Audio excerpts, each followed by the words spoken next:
The research work that I'm doing needs to be pulled together in a consolidated unit, a dissertation of some kind, possibly an online dissertation, because some of the clips from cinema that need to be evaluated are more than a minute long, a minute to 2 minute length. And that's going to be very difficult to make accessible in a paper dissertation unless separate websites are made for each of the clips, which is possible. There's not that many of them. YouTube encryption for how to find that video is often very difficult to type because it's complicated and you have to be exact. So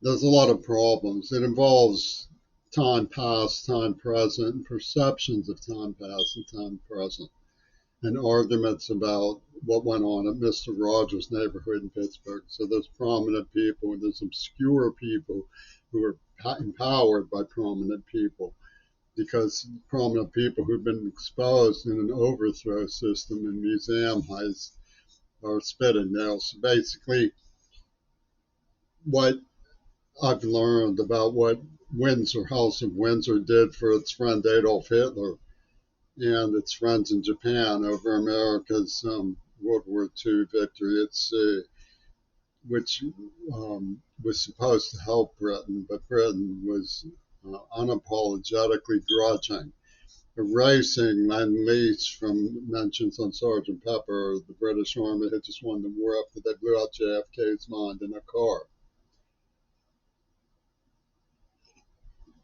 And it revolves around Lenin's Houdini and the escape of Hitler. So, which they called Lazarus, Blaze from the Cinders, the Walrus, Casper.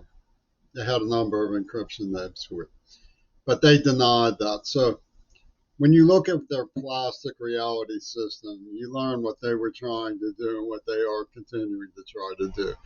It's very holistic. I mean, it's a machine. It's what one of the rapist minds, Robert Fripp of King Crimson, calls a systematic. His cult of Gurdjieff were occupying France, Paris, with the help of Hitler.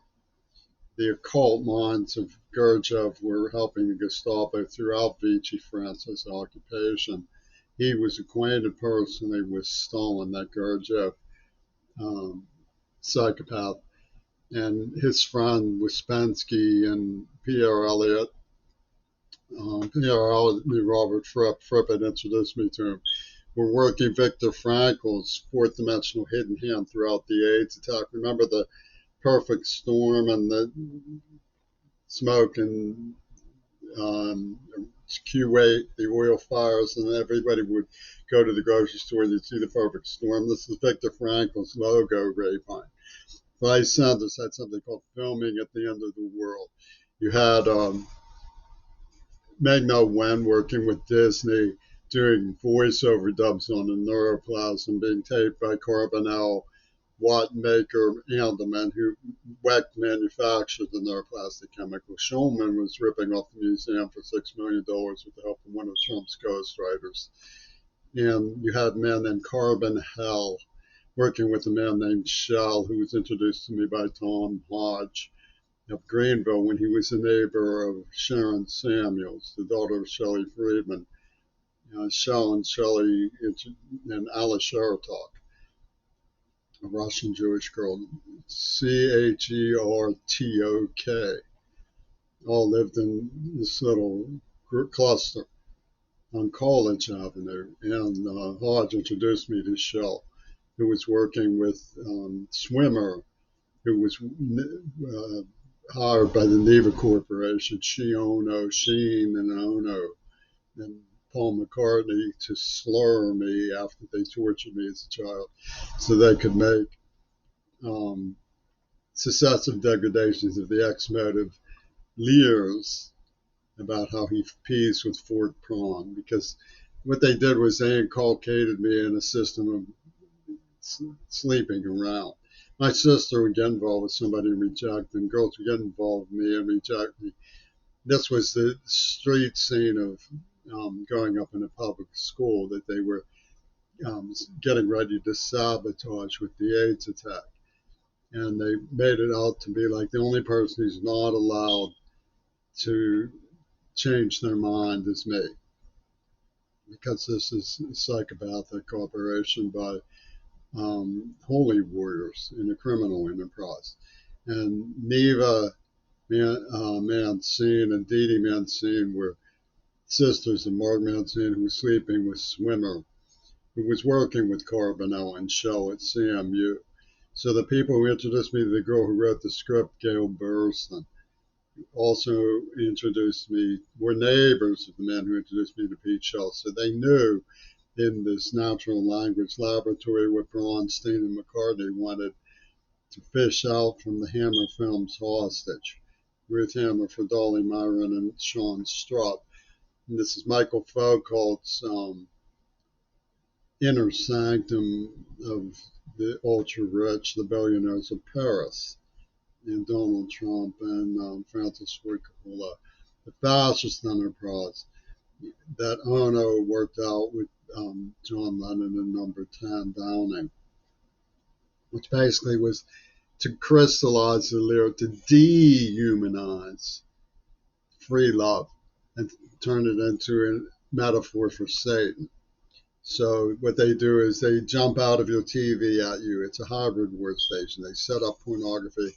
They clock your use of pornography. Then they jump out of the TV at you and say, you're not entitled to scrapbooks. We own you because you looked at porno. And it's Satan in the computer. This is a holy war psychopathy syndicate of Axis totality.